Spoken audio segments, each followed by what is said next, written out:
This show is for entertainment purposes only. You must be 18 years or over to access our voice message service. Welcome to AAY yet again. Steve's having another well-deserved break and he'll be back with us again next week. Now, before we start our show this evening, we've got a great lineup of ladies, some of our family, our AAY family joining us tonight.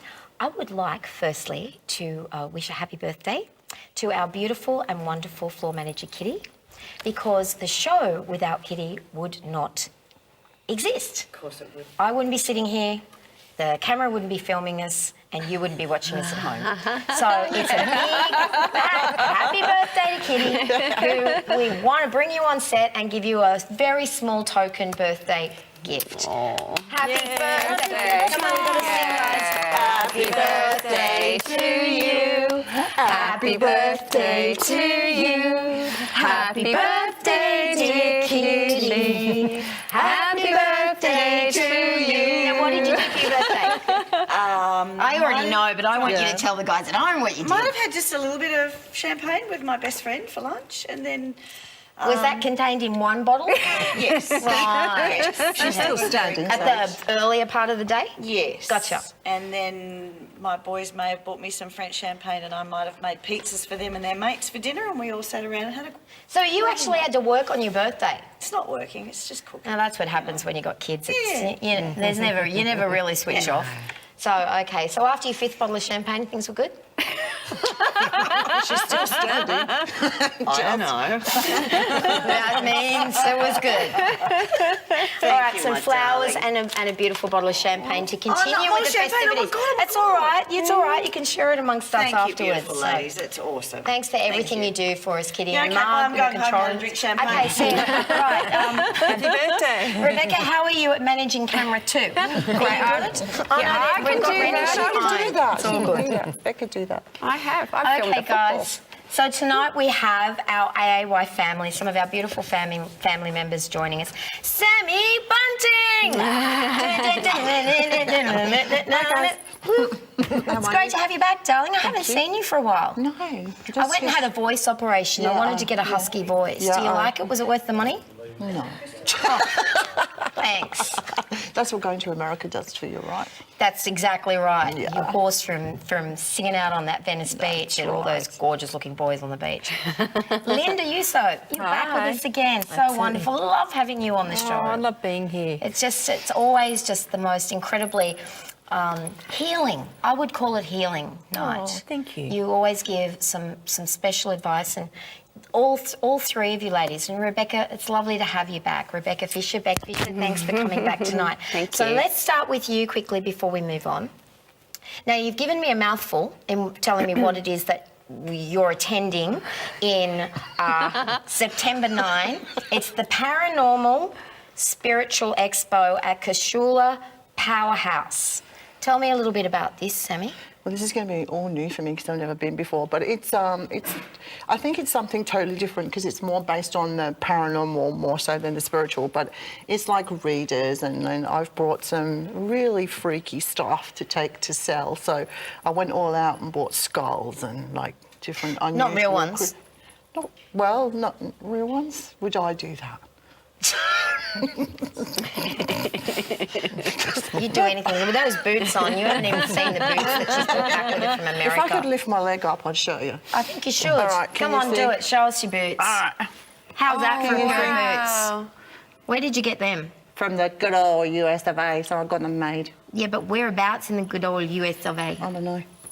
Just US of A. So you'd had 5 bottles of champagne and No. forgot where you bought it from. No, I just... And then you're going to Melbourne, and apparently you're never coming back. So you're scared of going to Melbourne because Sammy said if she goes to Melbourne, she's going to fall in love with that beautiful, freezing cold weather. But she's from England, so yeah, that figures. And she's never going to come back. Is that what you're afraid of? Well, I don't know. Are you going to leave the AAY family? No, I'd never do that. I'd take you with me. No way are you leaving. No, you're not taking me down there. Forget it.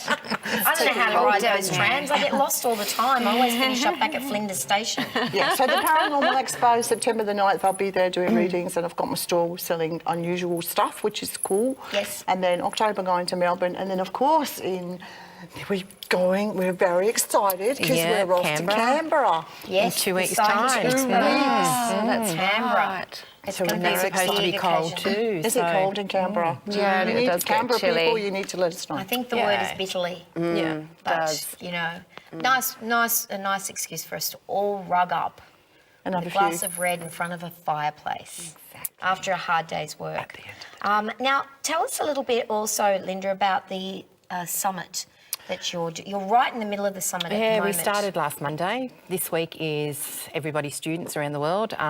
Second week, second lesson.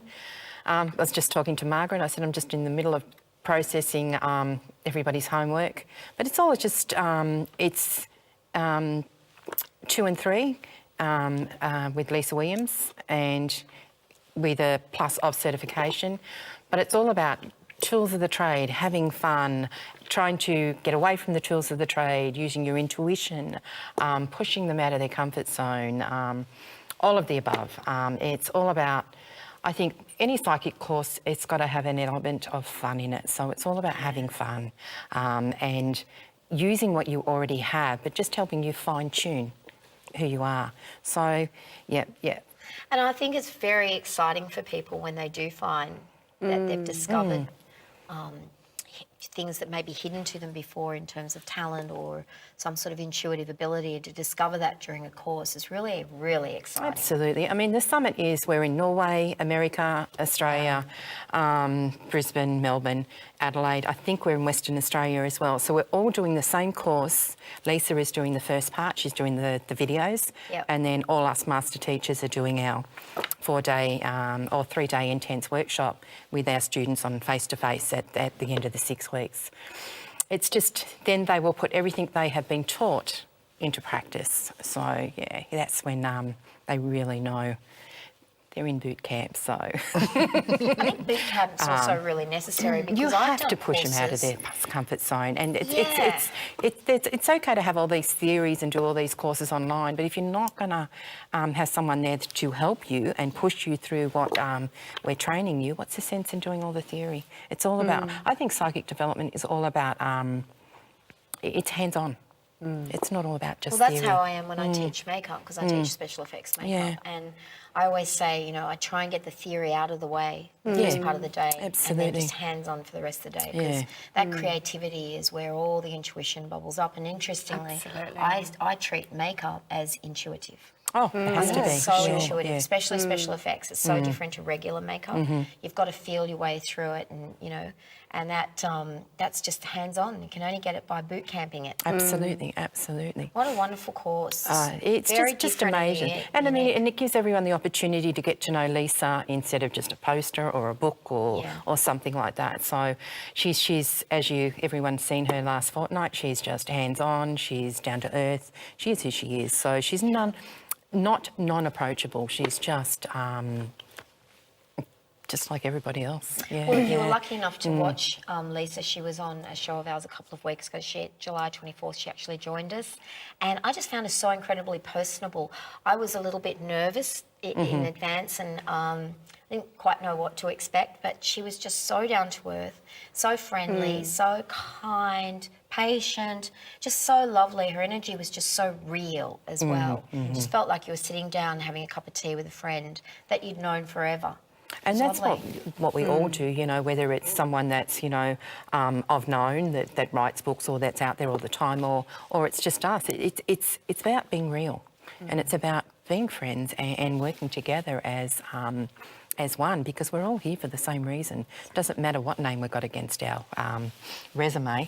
We're all here to serve spirits, so we're all here for that reason. True. And also, like, here we got some great feedback from her reading from a lady called Raylene, who said that it was incredibly spot on. Everything she said was really accurate. And not only about the accuracy factor, which people love, you know, we love to hear that back for our readers and people love to give that information back, but also how effective it was and how helpful it was in giving her the advice that she needed to move forward.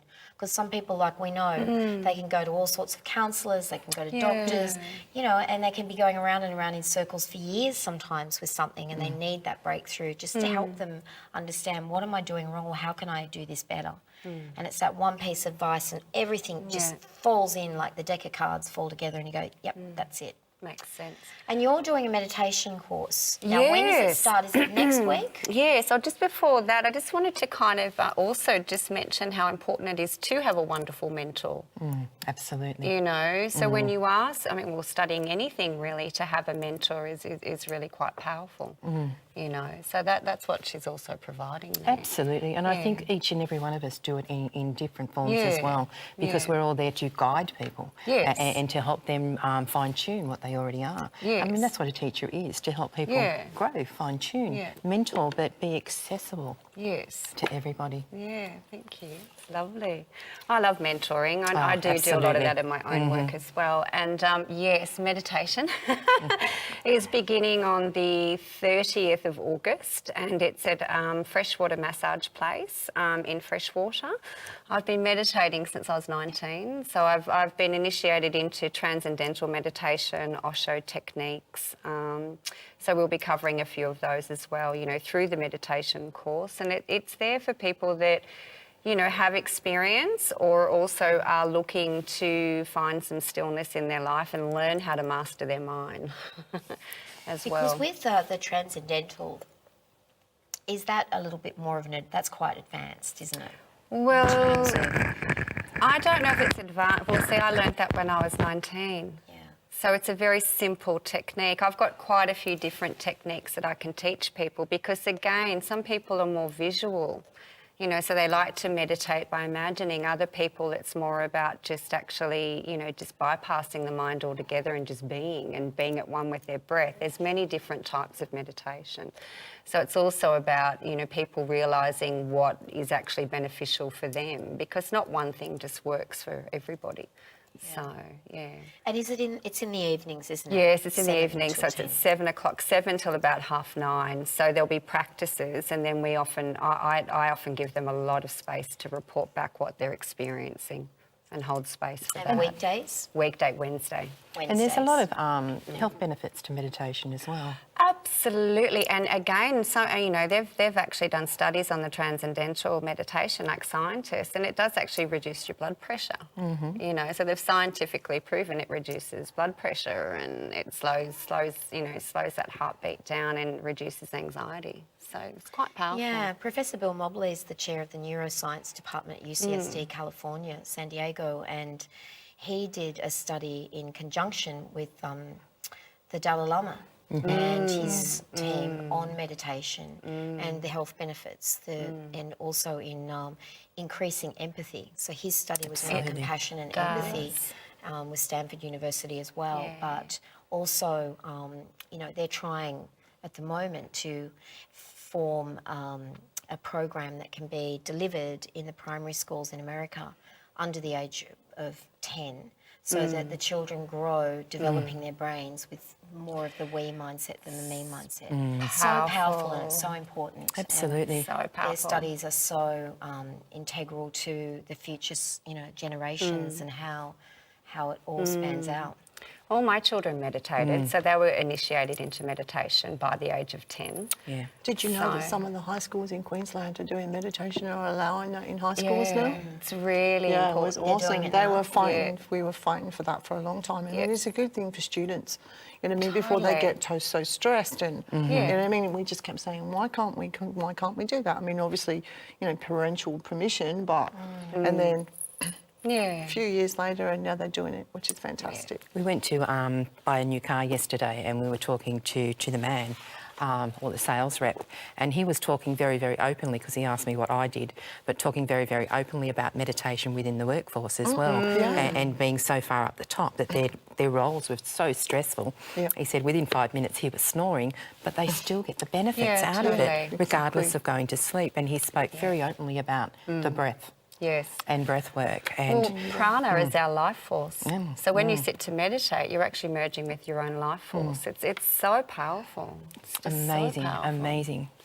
Every time I go back to my chiropractor, which I'm seeing him regularly every week at the moment, are you belly breathing? Yeah, it's And I important. say, oh, yes. And he goes, no, you're not. No, you're not, because you can hear it. I'm belly breathing, I promise. Just let go. And it's so different, isn't it? Because Yeah. it's I don't trying know to how to do To belly breathe. rebreathe. Because I breathe through my nose. Always breathe through my nose. So Really? I'll teach you. no, I mean, Yeah.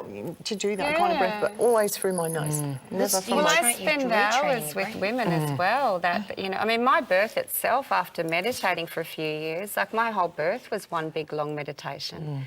So when you've been meditating enough, the practice, then you dedicate your morning, to your meditation. And then you actually can be in that meditative state for the rest of your day. As a classical Indian dancer, we used to actually have to, practice being present with the movement of our bodies.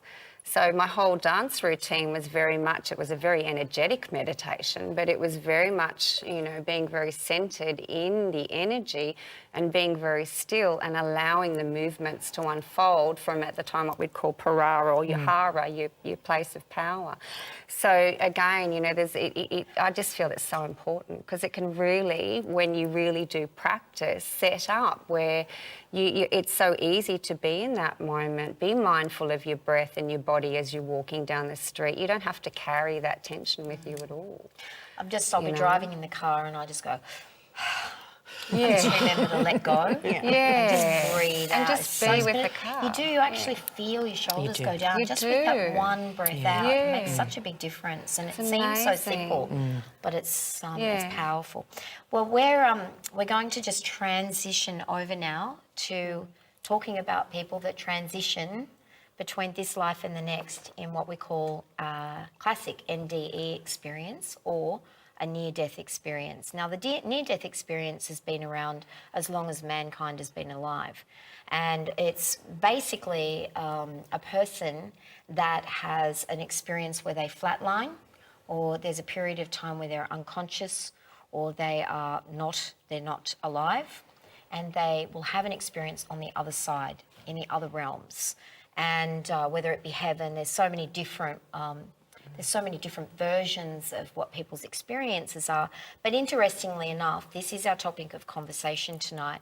Everybody at this table tonight has either had a personal experience or knows somebody that has had an experience with near-death experiences. So we're actually going to hunker down after a couple of readings and we're going to talk about it.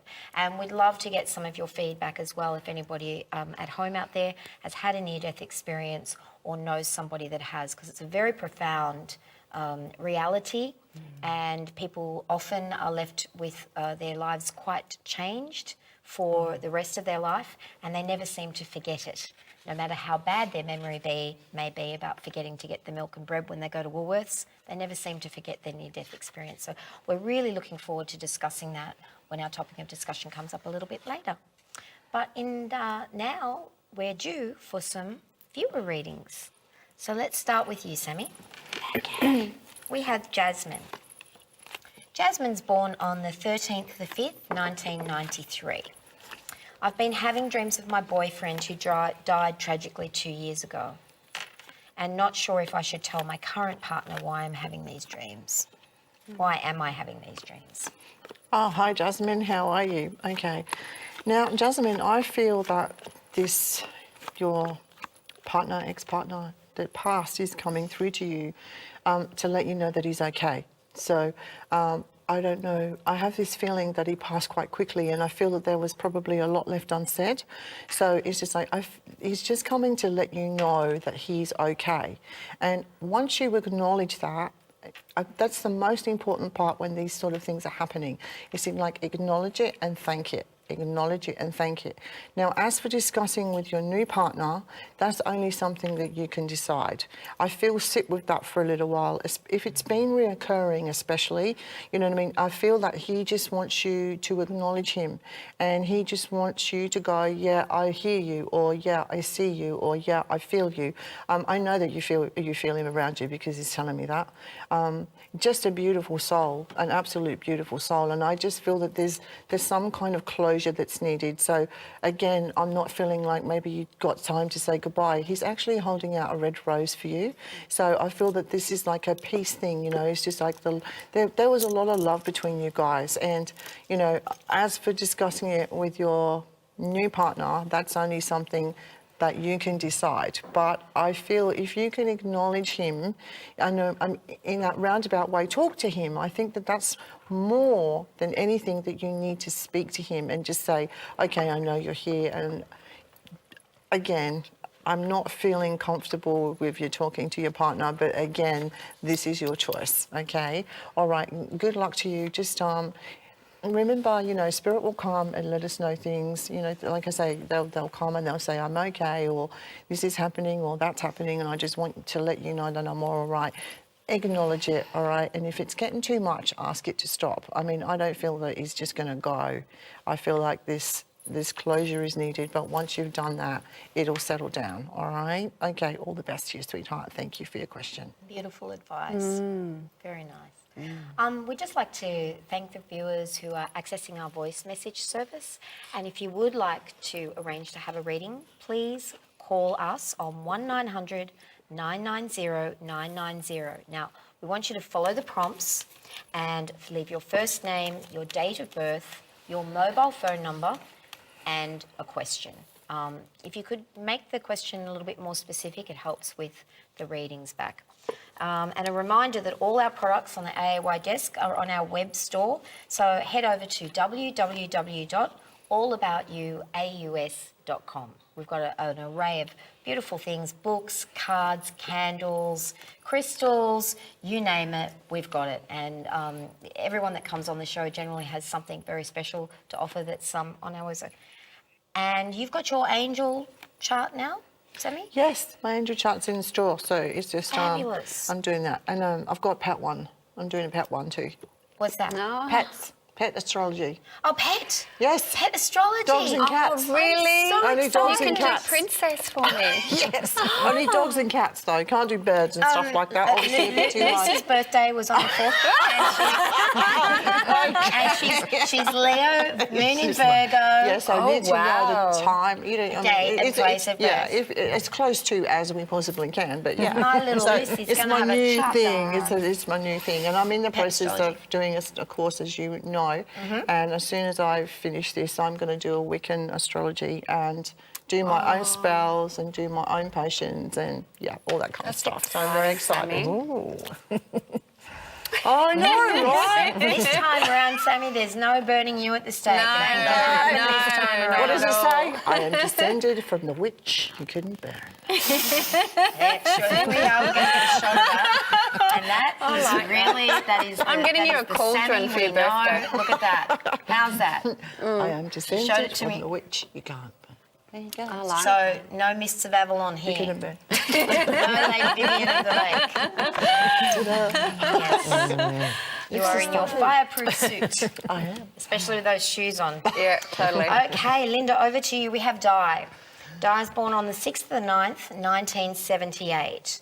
My relationships over the years have not been successful due to the same pattern of partners. I seem to attract the wrong kind of guy. What can I do to break this pattern? Wow. And I didn't say guys, so I just want to specify there. I'm not sure if it's male or female. Yeah. Patterns are quite a funny thing, especially when we start over and over and over again. It stems either right before birth, conception, or we can even go back as far as before birth, and we bring that DNA back into our present life. So we sort of come into a lot of either self-worth issues. There's also a lot connected to when Mum was pregnant and what was going on around her, whether there was some anxiety or whether you even felt a need to be born, and a little bit of guilt sitting in when you're in your mummy's tummy. So we bring that into this world, and then we start making some interesting choices as we go through life, because we haven't got that nurturing self-worth connected to our core. So then we start, what I say is we start kissing a lot of toads. And then we go from one toad to the next, to the next, to the next. And it's only because we don't believe that we're good enough for that Prince Charming. How do we get rid of that? How do we get rid of that core? There's a couple of things I do, and I'm not just here to offer my service, but to find someone that will help you with a matrix way, which is basically a timeline therapy that will help take you back to heal the child, because I believe it's right from the word go. So you need someone that's going to heal that child to give you the coping mechanisms. That's basically where you are today. Meditation, meditation, meditation. Learning you to find you. Centering you, letting go of all the crap, or letting go of everything that you cannot change, but starting to change you and starting to make some positive choices. You know, when we say I make that pattern, or I do that same pattern over and over again, you're already putting out there wanting or waiting for that failure. You've got to change you to allow you, and that becomes your choice on, is it Diana? Di, yeah. Di, I love Di. Di is an amazing person. Di is not going to kiss any more toads. She's just going to wait for Prince Charming to come along. She is going to make the right choices for Di, and letting go of all. I always put myself in a very, very long corridor, and then I've got a lot of doors down that corridor. So from the word go, I give myself a key, and I take that key into meditation, and I start closing the doors to everything that I've went through. The emotional side of things. Not what I went through, that will never ever change, but I have to let go of the emotion. So you let go of that emotion, lock it, and walk up that corridor with every significant toad that's been in your life and put them behind every door and lock it. But remember the lessons that you have learnt, because that is going to help you with the strength that you need to be for your future. Always leave a door at the end of the corridor open, because that's life. You have the key to put whatever you want. But with life, obviously things do get reopened. This is where I say you need to let go of the emotional side. Bring it up, acknowledge it, and lock it away. We will get kicked back every now and then, but if you keep opening those doors, you're going to keep making the same mistakes. Just going to pull 3 cards out for you, sweetie. And it lets me know of Archangel Michael. Michael is basically the patron, or the strength connected to who we are. He's your fighter. So it's just all of a sudden let go of who you were, and allow you to work with a higher source, and believing in yourself, letting go of the rubbish, believing in your self-worth. And when you do, you will find that you learn to love the person that you are, and you let go of that anxiety. And once that anxiety is gone and you learn to love yourself, I do a lot of mirror work, and I tell my students to do mirror work.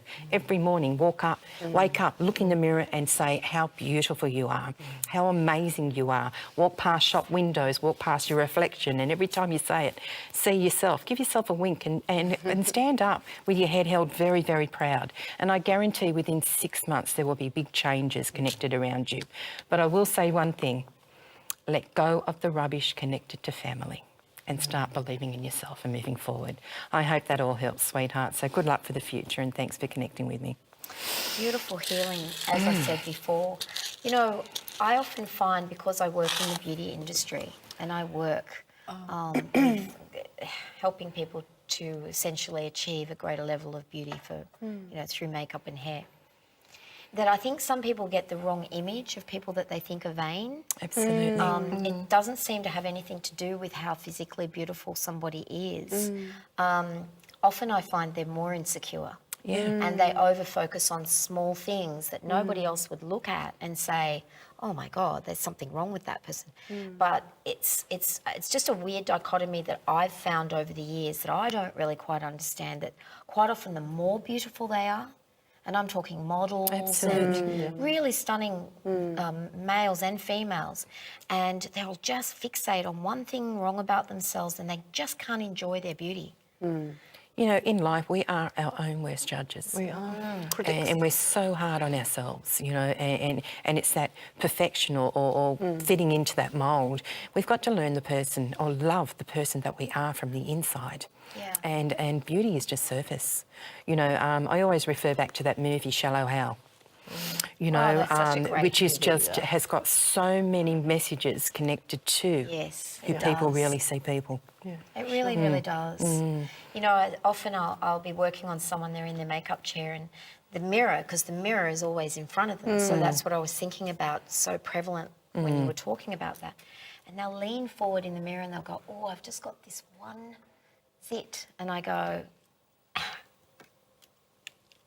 Hang on a second. Give me a look. I can't see it, and they say, oh, I've had it for 3 weeks and I can't get rid of it, and it's festering and I can't go out in public, and you think, my God, you know, but that is a symbol of the fact that they can't look in the mirror. So by you teaching people Mirror that that's work. okay to look in the mirror, Yep. that's powerful. It It's is. really powerful. I don't think people like mirrors much. No. You get a lot of them that'll go, no, or I don't like what I see. I said, don't look at you. Look past you. You know, when you look in the mirror, all you see is this image. But if you look past that image and then really start to look at you as a person and admire the person that you are, you will see so much more than just your image. Well, you're looking into your soul. Like if Absolutely. you're looking into your own eyes, then you're looking into the eyes of your own soul. So just take a moment. I've been practicing that one as well, you know, and I give that as a practice to my clients. But eventually, once you get through the self-conscious feelings, Absolutely. and that's wonderful to pay attention to that, because again, that's your self-talk. So having an awareness of how you're actually speaking to yourself, and then not even judging it, just going, oh wow, I love myself, I respect myself, and just keep looking in the mirror until you actually feel it. You know, And because a I lot of found- people initially, sorry honey, they initially do it and they go, oh, it's too hard. But you've got to keep pushing through and persevere through those uncomfortable feelings. Because again, it's very important, not just about what we think, but how we feel. And if that's what needs to be in alignment for these things to truly feel empowering and to make a difference. So don't give up on those practices, because how many people find them uncomfortable? So it's like, even though I'm thinking this, I am this, you know, and keep acknowledging it. And I teach powerful. very similar, but there's a lot of people say, I don't know how to start this. So I say, when you look in the mirror, find that one thing that you like about yourself. That one thing. So 99.9 people will say, I'll just say one, and I'll say, okay, do you believe that from your heart you're a good person, yes or no? If you start from that, you know what I mean? You look at yourself in the mirror and say, I'm a good person, because from your heart, you know that. You know what I mean? And you believe that. So you do it every day. And when you get in contact with that one thing and you do the mirror work every day, the rest of you will grow around you until you begin to love yourself.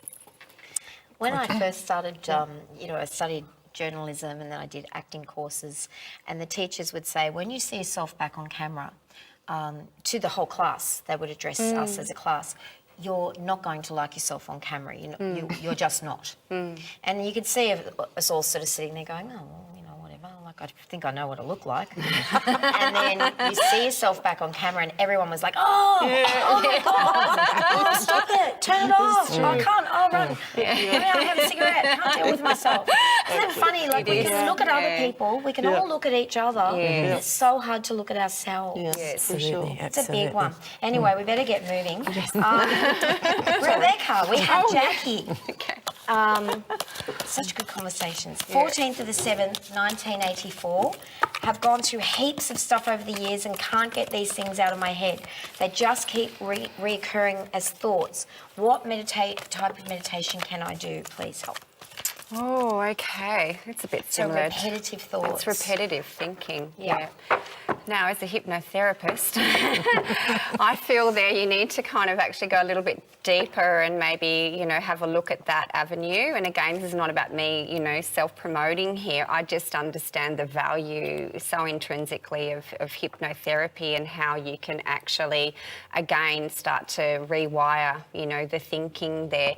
Again, a bit similar to Linda's previous reading, because this is all childhood stuff. This is all, you know, a bit there too that you've brought in from a past life as well. And I feel there too you have got, I can feel the inner critic, okay? It's really sitting on your shoulder there. I mean, I have one of those, we all have one of those, but you need to kind of embrace it. And I have this expression, and again, make your ego your amigo.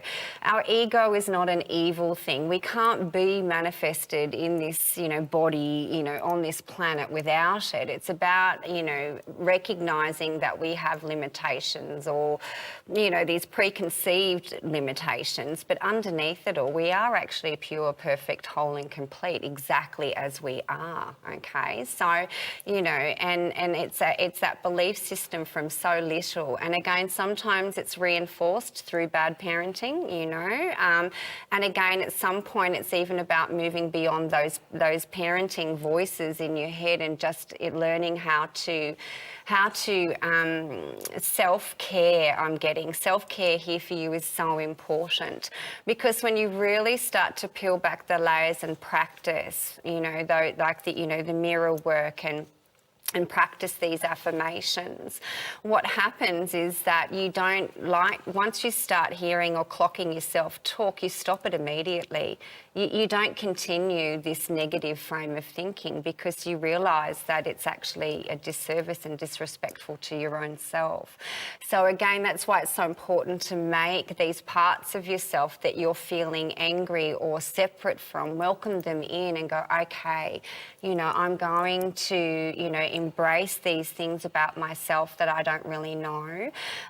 Stop pushing it over there. Again, it's like the inner child in you. There's a lot of that kind of abandonment and rejection which has been brought through, you know, brought through from childhood. And what I feel there is you've just got to give yourself permission to let it go.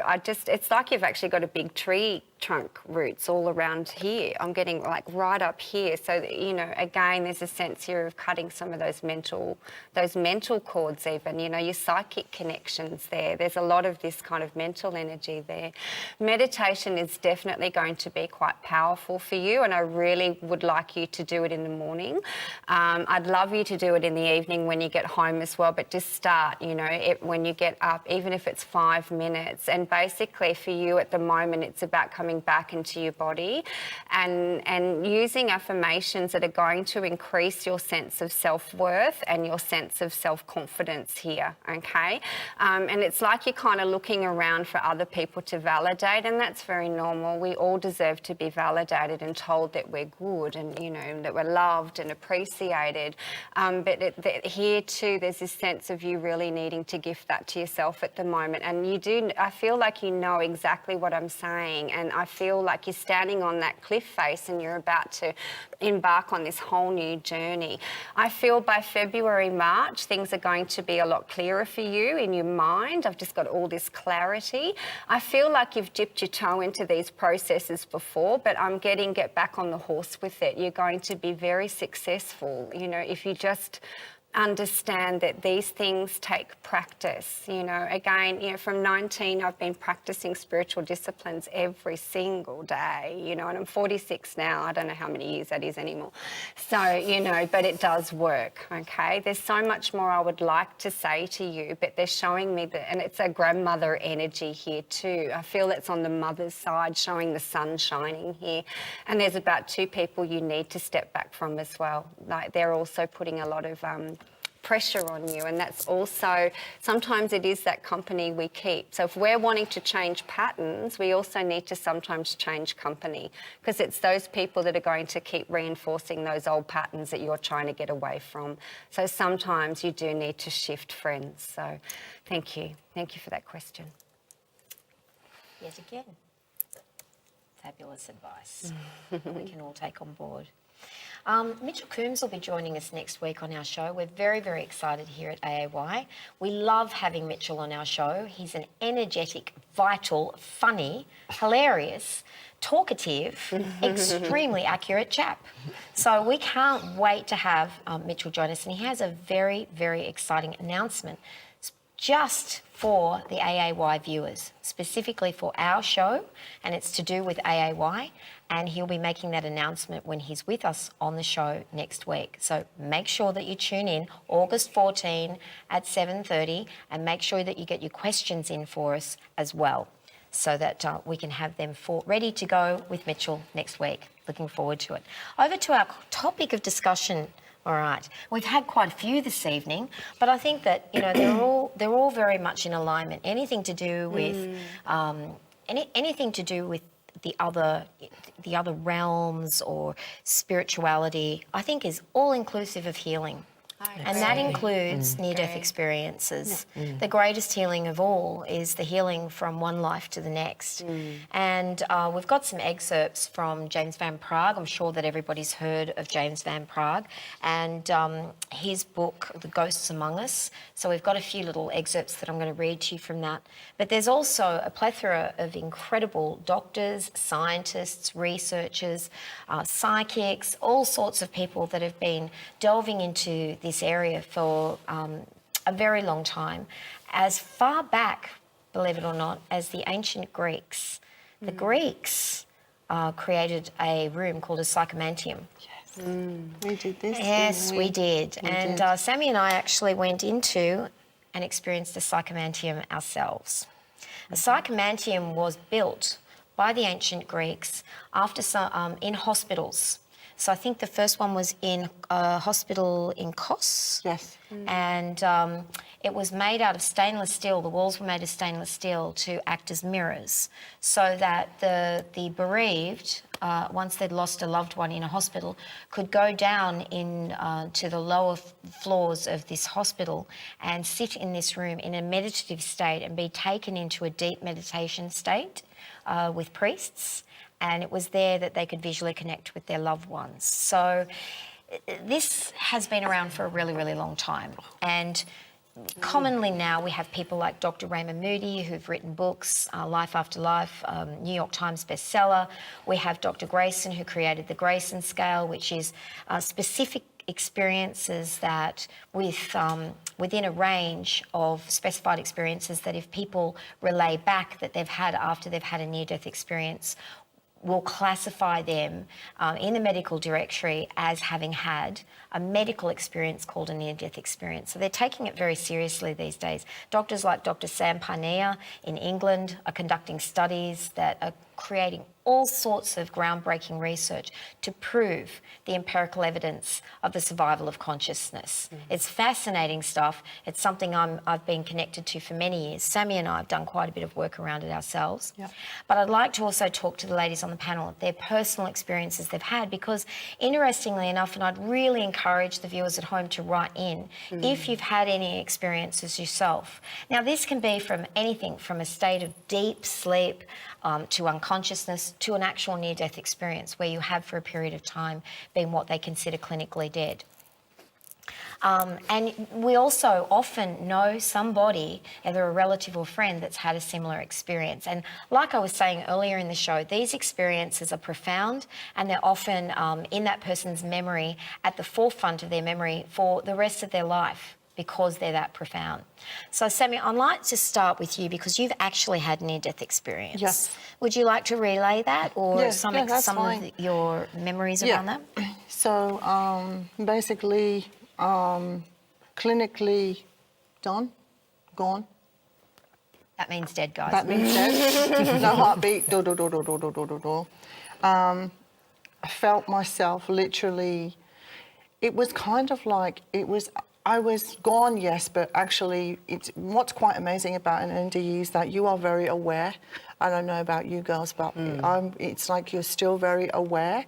So I did see a white light, a big, very, very, very bright white light. Also a tunnel. So it was like a brick tunnel, like a really old railway train tunnel. It was brick. It was huge. The light was coming through this, and I felt that there were people standing at the end of it, but I couldn't see. Now, I couldn't see anyone. Now, I was quite young when this happened, and I literally felt hands pushing me through that tunnel. And I remember saying to myself, I'm very scared and I don't want to go. It's really strange because like you were saying, I remember that like it was yesterday, and it's real. It's so real, and it's like you just don't forget. And with that, I felt these hands I could actually see hands this time. I didn't just feel them. I could see just hands. I couldn't see any faces. I couldn't see any bodies. I just saw hands, and I felt them push me back. And it was really quick, like zoom, really quick. And then next thing, I'm back on the table and I'm back again. And yeah, It was just seriously something that I never forgot. But I've also gone the other way where I felt that my body was being sucked out of my feet in a syringe. And I actually felt like my soul was being pulled out of my body through my feet. And that time I went to the astral and I saw a little man, and he was about 2 inches high. He was wearing a black velvet hat with a black cloak like an old highwayman.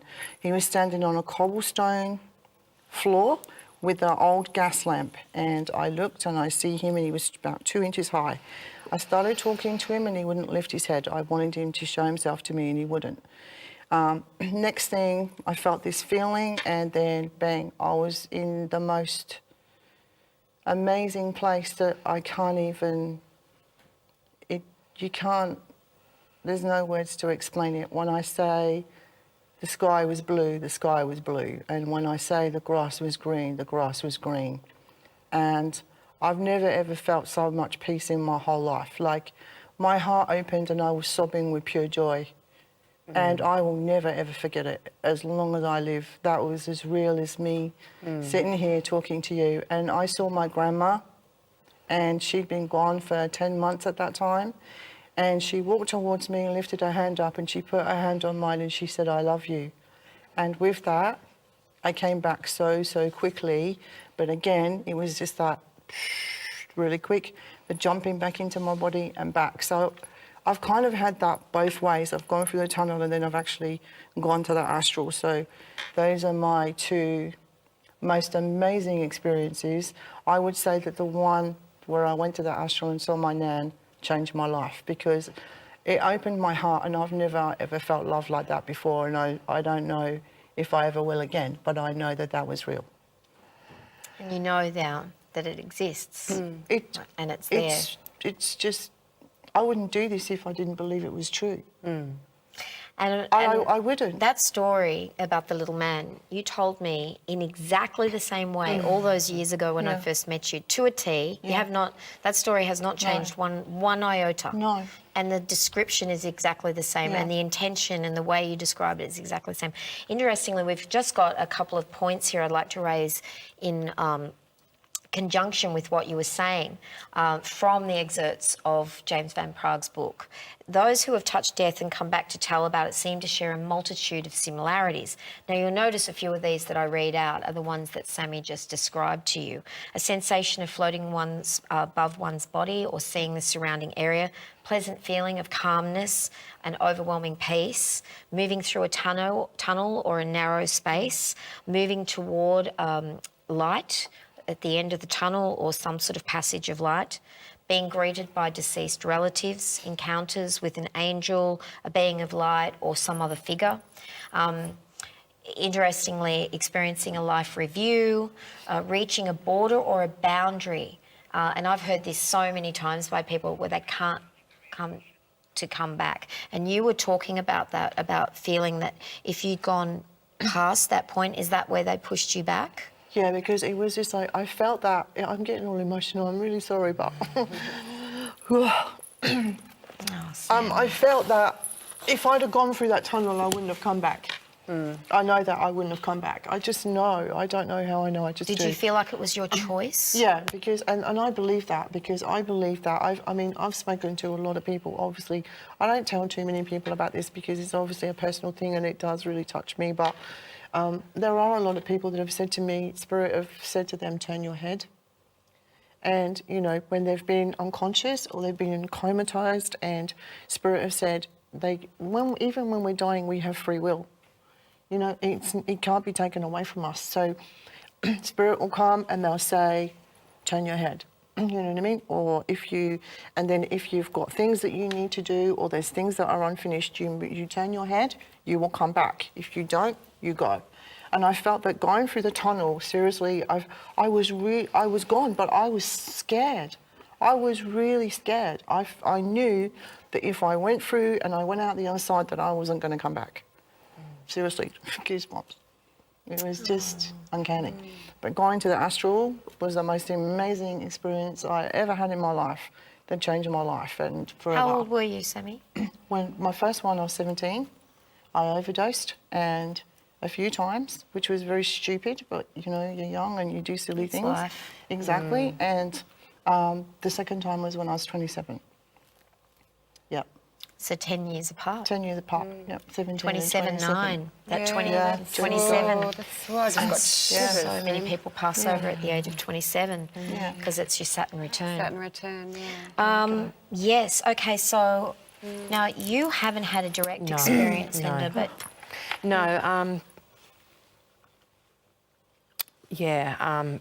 I know of someone that basically has, which I really don't want to go into Yeah. a lot of detail on camera. Absolutely. So I'd really like to keep that to myself. But I know that as they had gone through that at such a young age and come out of it, that the anxiety levels from a child to a grown adult have never ever changed. So one thing I do know is the love. And the love that you do feel is real. And I always say, you know, even with the movie Ghost, where they say the love never changes, that stays. And I strongly believe my loved one came back to me for that same reason, is because of the love. Never ever changed the way that they dealt with it. And it's something that I nurture every single day. But this person, if I could and would allow me to train them, is a natural born medium because of that from a very, very young age, being able to see things from that side. say that too. Absolutely, but doesn't want it one bit because of the anxiety that's been put on top of them from a very, very young age. A lot of them that I've dealt with, especially loved ones, are all connected to water as well. So it seems like it's overwhelming or a drowning or a near drowning connected around it. So whether the anxiety is connected to that feeling of being drowned and continuing through life, all we can do is nurture these people. I believe they're special with a special heart. And are here for different reasons. and quite commonly they will say when they have, after they've had near-death experience, that they feel that some curtain is just, you know, raised up and they can see now, and it's almost like there's no curtain between this world and the next. So they tend to come back with a heightened awareness. But I and also sensitivity. see it's just like they're one person. And whether they call them walk-ins, I'm not really over the... But it's just like they're one person, but they come back as a different person. And it's just a complete personality change. Yeah. And I agree. it's very bizarre, but it's incredible to see where one soul finishes and another soul ends in the one body. Yeah. If that makes sense. Yeah, definitely. I'm trying not to go into too much personal Yeah. detail, but... So would I that be have like not. a split personality? Could that be like two souls having... Is it two souls or is it a jump in? I Well, that's don't if it got know. fragmented by the experience as well. Absolutely, Yeah. absolutely. And, you know, has still got the fear of water or the fear of this and a fear of that and a fear of loss or a fear of losing or all of the above. All of the They above, tend to be subjected to a lot of things in life that is out of their hands because of the beautiful soul that comes back. Very, very true. Yeah. So that is my experience. I've had a couple of very scary health issues after all my children were born, which brought me to where I am today. So it was just, you know, certain things can excel who we are. But I've never had a near-death experience, so I cannot speak on that personal issue. I've read up a lot on it, and one of the books I love is Proof of Heaven, and it was written by a neurologist. Yeah. I've got to remember So there's the so name many, of, so many books out there, but to say that I've experienced it, no. Dr. Eben. It'll come to me in a second. Yeah. It's such a fantastic book. Unbelievable, I unbelievable. recommend everybody it's read it. Absolutely, and it's not till the very end that it all falls into place. Yes. So yeah, it's an incredible, incredible read. And you too also, now you had an experience of this yourself? I have, yeah, personally. it's not the most comfortable thing to talk about in the world. It is quite personal, but I'm happy to share. I've been sharing this for years, and a lot of people that follow me on Facebook, oh God, there go my words already because I'm nervous. I was 5.5 years old when an incident occurred. At the age of 3, I was quite aware of this beautiful divine energy, and I was actually quite aware of spirit. So from the age of 3, I was quite aware. At the age of 5.5, coming back to Australia, what's the day with the eclipse? Is it where you can't look up at the sun or you'll go blind? Solar. Is it a solar one? Whatever, yeah. It was also, it was that day because we had a whole lot of people gathering and things like that. So very long story short, because mine comes out of, trauma. And my head was actually smashed up against a table, and I literally passed out through the violence of what was happening to me. I felt too, I went into this space, and what I call it is that voidal energy. I've also been there many, many times in meditation. I've also hit those places in birth as well. So I went into this kind of voidal energy where I felt light, even though all around me I was surrounded by darkness. But I felt what I could say, I didn't feel alive, but I felt my vibration. And then I felt light, and I knew that I wasn't breathing anymore. It was this funny sense. I wasn't in my body and I wasn't breathing. And then all of a sudden I felt this strong pull, and I was being pulled up, and I was being pulled. And then I went into the light, and it was like I was just whoosh, went there. And in that beautiful white light was a lot of golden light, and there were these beautiful, magnificent beings. And I as I was going up into the light, I could look down and I saw my little body, which would have been very traumatized by these two men. On many different levels, sexually, physically, and I saw my body, and it was very limp, but they had no knowledge of this. And then after I'd looked down, then I was pulled up into that light, into this amazing, a love. All I felt was incredible love. And they said to me, it's not your time. It's actually not your time yet. But they held me in the light. It was almost like they held me in the light until everything was done on the human level.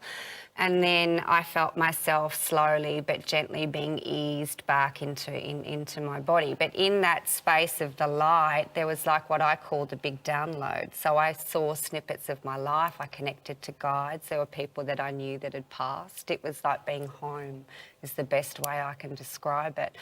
And I've never forgotten that. Well, for many reasons, but not more so, again, such horrible, and again, there's so many different theories about soul contracts for child abuse and all these horrible things. In my experience, it's just demonic. God doesn't ordain that. Spirit doesn't ordain that. No one agrees to do that, Man, that's just very human. It's human error. Okay, so, and again, I can go on about that, and I think there's a bit of a life lesson in that for not only myself in speaking out about these things, that often the industry also perpetuates these false beliefs around, that we have these lessons to learn in that regard about this particular act, which it's just not true. And, and again, being my whole life, I've just felt no matter what has gone on, I know that there is life after death. I know there is a presence, and I've a lot of people, because I had this young as well, and a lot of people say, oh, I had it young, but it switched off. It's never switched off in me, ever. I've never not seen, I've never not experienced spirit. In fact, spirit to me was far more powerful, loving than many, many people in my life, And again, it's certainly been as kind of tragic as it was, and yes, I've had to, move through post-traumatic stress in my life, and that's been the basis of a lot of my own work, because I know where I'm coming from. But again, the undeniable experience of presence, I can't deny that. And there's been a couple of other instances when I nearly lost my children. I didn't want to be here. You made me cry then. I didn't want to be here. My ex-husband was being mean, and all the big boys, and I was being beaten down, and I turned up one night to, you know, see my kids, to be told that I wasn't allowed to, and you're this, and, you know, you've lost them, and you did this. And I was so like, oh my God, and they were my life. And I was like, you know, so there I was driving really fast, you know, because my whole life was over. It was like everything flashed before me. And I went to take my hands off the steering wheel, and something else kicked in and actually turned that corner for me. It wasn't me. And then the car straightened up, and they got me to my friend's place. Eventually my hands came back on the wheel, but I was resistant. It was like, I was resistant. That was about 17 years ago. So that was the same energy. It's that presence that is bigger than me, bigger than anything that I know, and sometimes bigger than anything I can channel. Bigger than that. A very, very close family member of mine was very, very, very ill with thyroid and Graves' disease, and she got to the point where she was in the bed one day, and she'd been in bed for about 4 years at this stage, and she just looked up to the ceiling and said, I just want to go. Yeah. I just don't want to be here anymore. Yeah. I've had enough. Yeah. Done. Yeah. I'm finished. Yeah. And at that point, and not what I would consider practicing or overly spiritual person, felt these four beings at the four corners of the bed. Yeah. She said literally 30 stories high. They're through massive. the roof. Yeah. But the roof massive. opened up and she could see Yeah. them as tall as... They're like massive pillars. massive wings, and they were all laughing. And she's going, this is not a joke. This is not, I am serious. I've had a gutful. I do not want to be here anymore. I don't want to do this. Yeah. And they said, you have got so much stuff to do in your life. You're going to find out what's wrong with you. You'll get it fixed. You know, you've just got to be a bit patient, and you've just got to, but she said she didn't get any sympathy. But they were just joking, laughing, going, Yeah. "Oh my God, you've so not near done." Yeah. And she's remembered that like it was yesterday. And sure enough, she had the thyroid taken out, and she's probably the happiest I've ever seen her in her life. And she's in her 60s now, and she just doesn't let stuff get to her anymore. No. She just doesn't. Because she's been through that experience, and I've watched it pretty intimately. So, It's amazing. yeah, and there's just so many stories of those that abound. A lot of my clients have shared, because I've had one, and again, it's that law of attraction. They've had these taboo, experiences, like you and they said, don't understand it, or it's taboo. It's taboo. Or, It's just like it's something that's not spoken about very often. Yeah. It's just Yeah. like, let's sweep it under the carpet. Yeah. Let's not talk about it. Well, there's a lot of what, when you read about the near-death experiences where their family members would prefer if they didn't actually talk about it. Exactly. Yeah. Yeah. You're told to Because don't they talk might think about that it. they're weird, or there's something wrong with them. Or you made it up.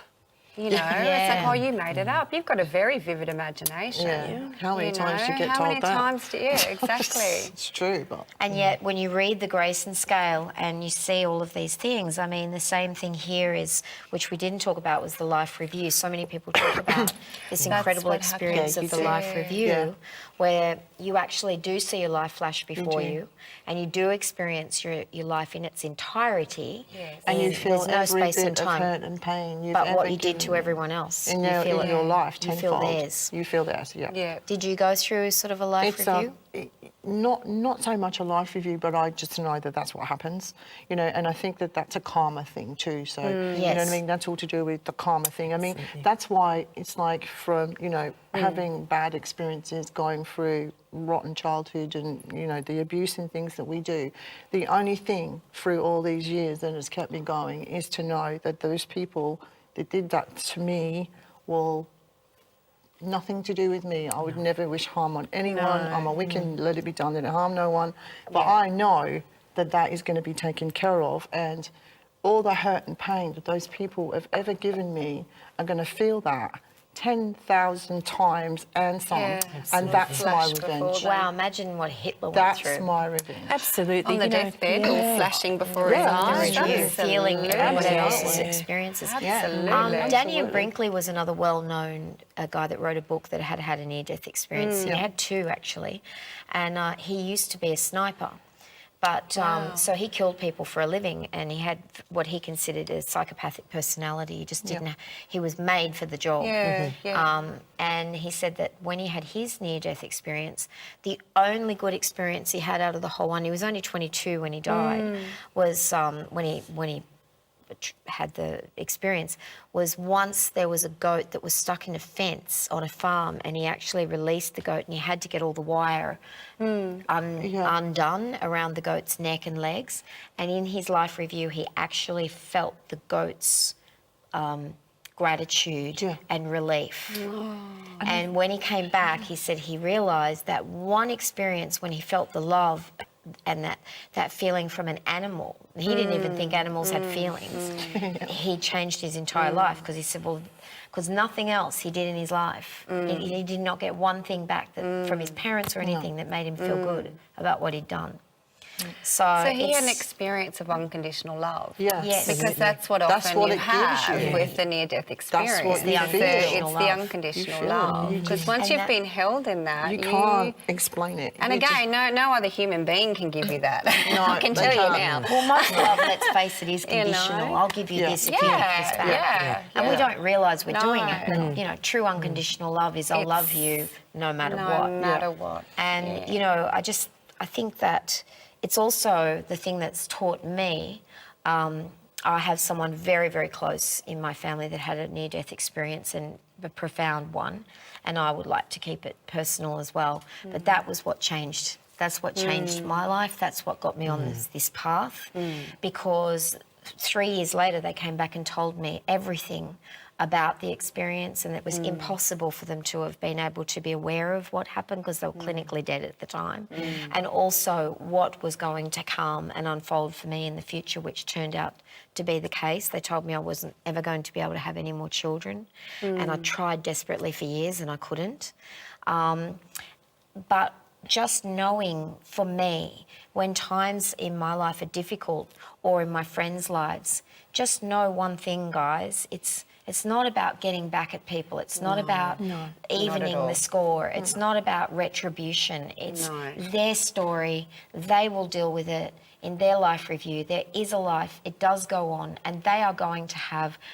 That's their thing. If they touch your life and they hurt you, really and truly let it go, because it's not your business. It's not your job to try and deal with it or get angry or pissed off about it. That's only going to create more stuff for you to have to deal with down the track. Just keep moving on. As they say in Buddhism, step aside and, you know, just seek out people that are more joyful and more loving and as close to unconditional as you can get on this planet. Exactly. Well said, Viv. Beautiful. That was Beautiful. Well That's from my said. heart.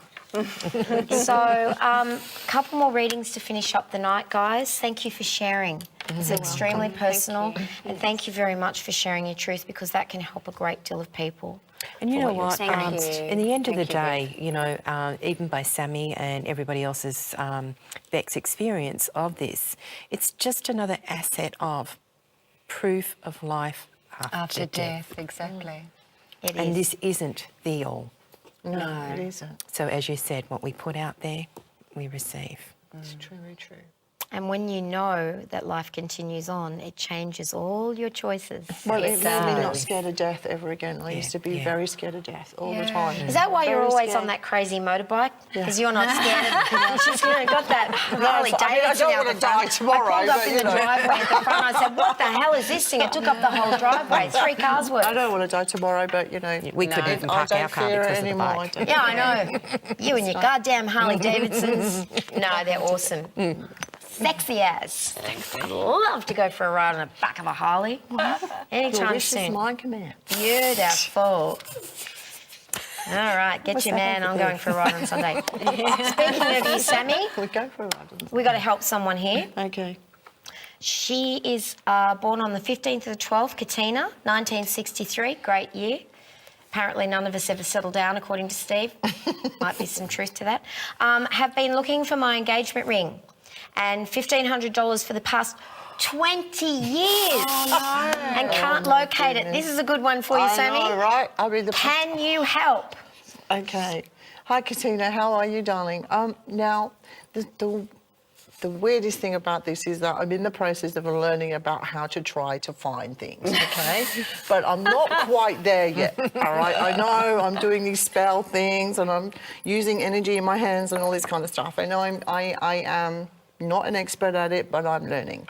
But one thing that I do get from it is that there's a lady around you in spirit. She's an elder lady. I'm hearing 86, 68. So I don't know if she passed in 1986 and she was 68 or vice versa. Now, this lady is telling me that there was a male around you at that time. And the male, I don't know if he was a friend of the family or someone. I'm not feeling immediate family, but I'm feeling friend of the family. And he took it. So I'm sorry, my darling, it is gone. There is no way it's going to return and you're going to get it back. But there is a man, like I say, I don't know if it was a friend of the family or just someone. I'm not feeling it was a family member, though. I feel it was someone that came in from the outside, you know. But he took it. And it's gone. Let it go, my darling. It's gone. Karma. It's a bitch. But where did he put it? It's gone. I mean, it's gone. It's gone. It's gone. It's gone. If it's gone, it's gone ski. Fastest cake in the world, it's gone. It's okay? It's gone. So I'm sorry, sweetheart, but you know, get yourself it's a a beautiful shame. ring Yeah. to celebrate Yeah. something new. But you know, karma will get him, so don't worry. Okay?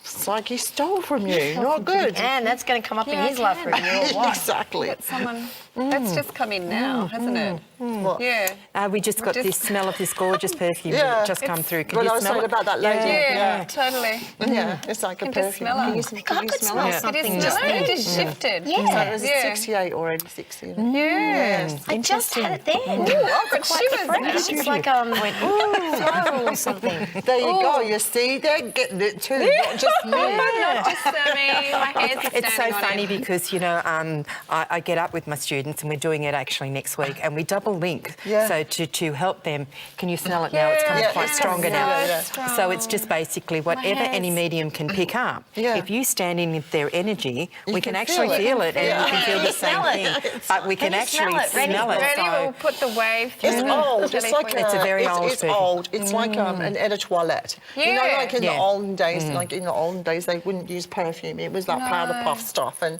you know, the eau de toilette. It's like the older, musky kind of smell.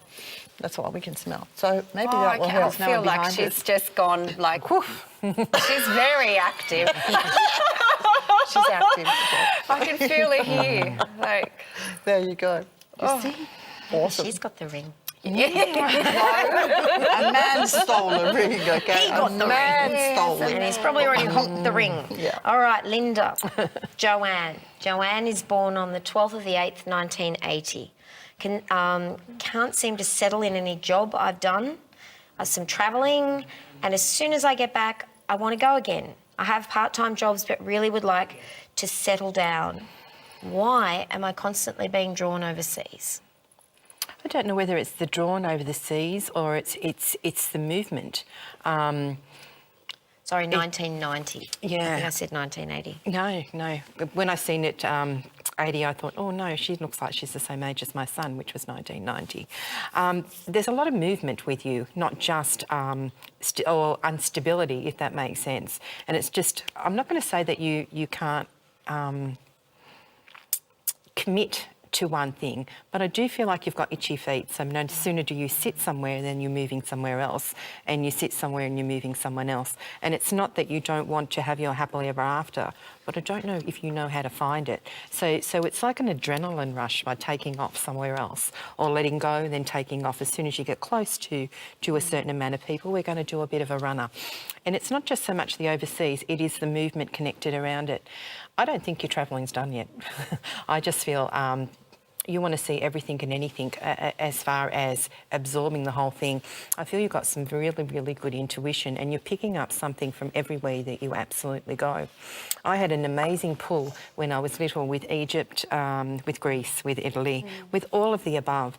And someone said to me as I was growing up, I've got every Egyptian god in my house, and I could tell you every knowledge connected around it.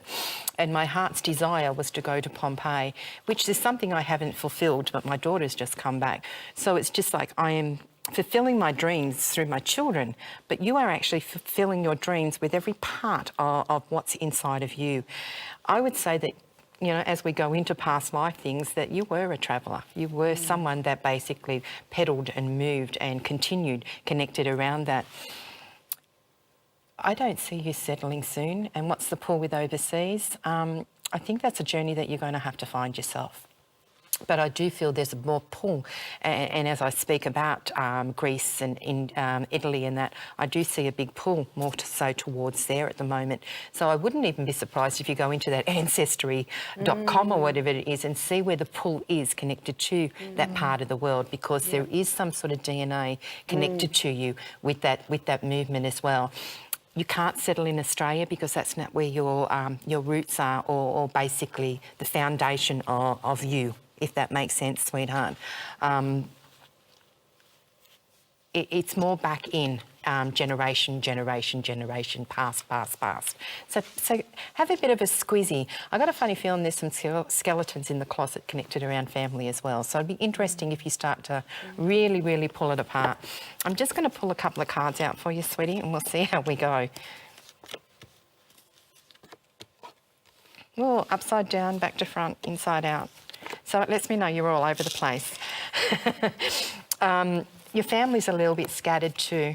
So I would say within the next 8 weeks, you've already got some sort of plans in place to move forward as well. There is a lot of government connected around you. So I do see there's either finances or something connected around that. But I will say to you, if you decide to make a plan on where you are about to go and it changes, you don't give up. So you're the type of person that's got a round peg and you're shoving it in a square hole. So it's just basically letting me know that your determination is all steams ahead. But I will tell you, you're, like everything else, you are your own worst enemies. In that 8-week period, there's a lot of things that are going to happen once, if not twice, if not 3 times. So I will say, you know, they say the moons affect everyone. It's affecting you at the moment, so you're really scattered all over the place. By the time we are into February or January or February next year, I do see there's a little bit of reviewing, renewing and reevaluating connected around you. And this is where I see the water that's really, really moving with you again. You think that you're going to go this side of Christmas? I don't think so, but I really feel by the time we're into January, February, you're off again, and this is where you're going to move into a different direction. You are actually going to find somewhere that you're going to call home, and I do feel it's connected to either a partner or a very, very close friendship. If not, you're already talking, because I see computer or internet or the phone, whatever it is, but I do have a connection connected around that. I bought a stone in today. My daughter's just come back from Pompeii, and it was given to me, and I said, I really, really got to bring that in. And I just want to show you connected around that, because I really feel there is a massive big pull towards that part of the world. I've showed everybody else, so it's just absolutely incredible. I wanted to share, but it's more or less, it's got the lava still connected to when Pompeii was covered, and it's to me, it's beauty out of the eyes of something quite tragic. So it's also letting me know of beauty connected to you out of your tragedy past, and the pull connected to over that side of the world. So embrace it, sweetheart. Don't settle for anything, especially second best. If that's what you want to do, you go for it. But I will tell you, come February next year, there will be a big shift within you on a personal level connected to overseas. Embrace it with both hands. Lots of love, sweetie. All the best. That's beautiful. I think I just accepted that I am a traveller.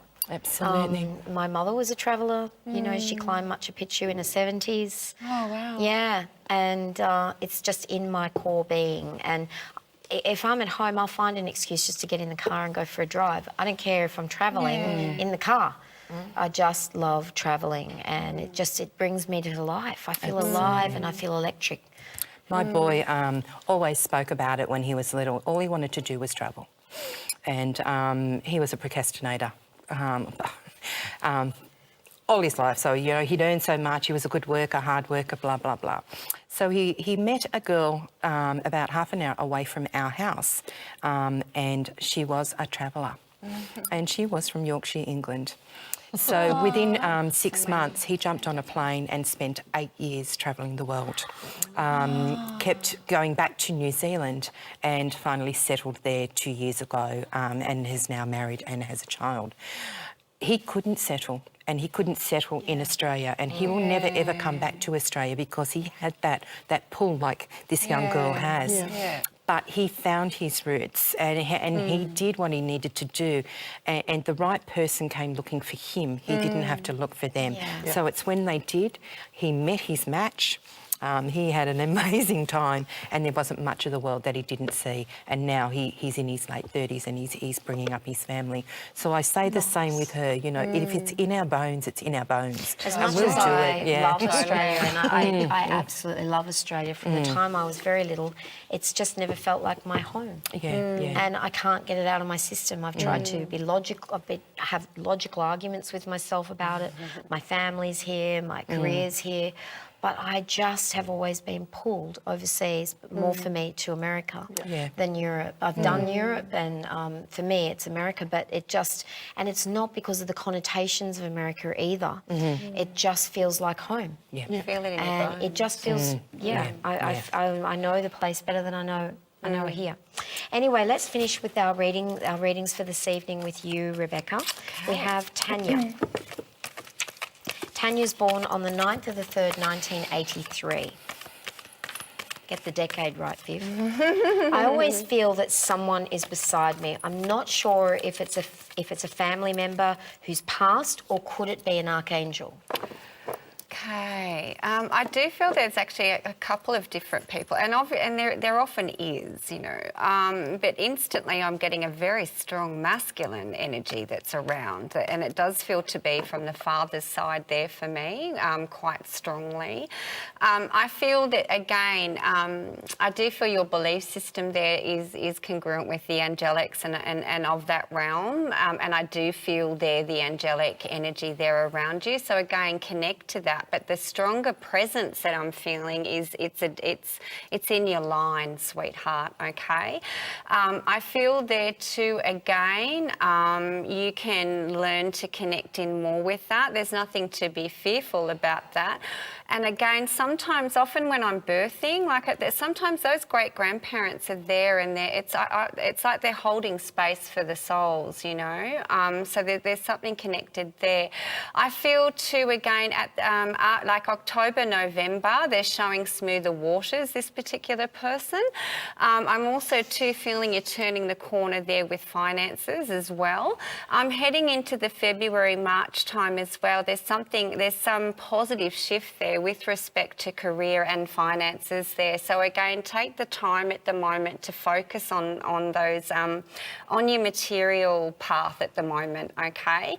I feel there, I don't like that word ungrounded, you're not, because sometimes our ideas are ungrounded. We haven't finished formalising things yet, you know, we haven't manifested it as such. So, and I do feel there's this wonderful process, and you're considering things, you know, there's a lot of thinking going on there, but it's about putting some of that into action at the moment. So again, there's this sense here of, and I don't know whether you write things down, it would be good for you to write things down, but it's about taking more action, I'm being told there, okay? Sometimes if you're really strongly feeling that presence, and again, welcome them in as a guide, welcome them in to keep you company, welcome them in for, you know, ask them questions, ask them advice. Sometimes you don't get that answer straight away. It might come to you by lunchtime if you've asked in the morning. It might come to you, you know, later on that evening. It might come to you whilst you're randomly having a walk or a cup of coffee. But, you know, directly kind of come, you know, I feel their work in with that. There's also a wonderful female there around you, and again, that's connected to your mother's side. A very light. I actually feel there too. There's more a recent passing there on the mother's side there for you. That's connected to you. Definitely, and I'm feeling an animal around you as well. It feels like a medium-sized dog, and I'm getting more a lighter kind of coat there. I don't know if that's a spirit dog or that's actually you've got a dog there around you. Again, when that comes through as a symbol for me too, just again, pay attention to those that are loyal to you in your life, and there's something there around misloyalty, and again sometimes that can be emotional or intellectual as well, you know, aligning yourself with too many way out ideals or aligning yourself with, you know, misinformation as well. Then there's a sense, again, I feel like I've got all the sword cards flying at me as well. It's like this sense that by October you're going to be a lot more clearer in your direction and have made some big decisions there for yourself. That in itself there, that I feel to relationship energy, and once that's sorted, then you've really got to focus on your work sector, they're showing me, okay? I hope that's helped you this evening. Thank you for connecting with us. Thank you. Now, just before we wrap up this evening, I'd like to tell you about our CPC Expo. Now, it's going to be August 25 to 27 down in Canberra at the Korong Pavilion, and there's going to be a wonderful Sammy and Linda from tonight's show joining us down there. Please come down to booth C11, where Sammy and Linda will both be doing readings, and they will also be on main stage doing overheads and connecting you with spirits. So we do hope that you can join us there. I'm going to be there with Marg, so pop over to both booth C11 and say hi to our All About You family. Now, go onto the website if you want to purchase tickets, www.allaboutyouoz.com. For pre-bookings. Now, just as a reminder to you guys, next week's All About You, we have Mitchell Coombs, as I said earlier, August 14 at 7:30 p.m. And he has a very, very special announcement to make to our All About You viewers, exclusive to us. It's a very exciting announcement. We cannot wait to let you share this information with you at home, and it's going to be something that you will all get great benefit and joy from. So if you'd like a reading with the panel, you can access the voice service by calling 1900 990 990. Please leave your details, your name, your date of birth, your mobile phone number and your question. And also get your questions out there for Mitchell, and some lucky viewers will be getting called on the night and having their reading done by Mitchell Coombs. So that's it for tonight, guys. That's us. As a wrap up, I'd just like to say thank you very much, ladies, for opening up and sharing your personal stories. They were very intimate, and it takes courage and strength to be able to come from a place that most people are extremely private about.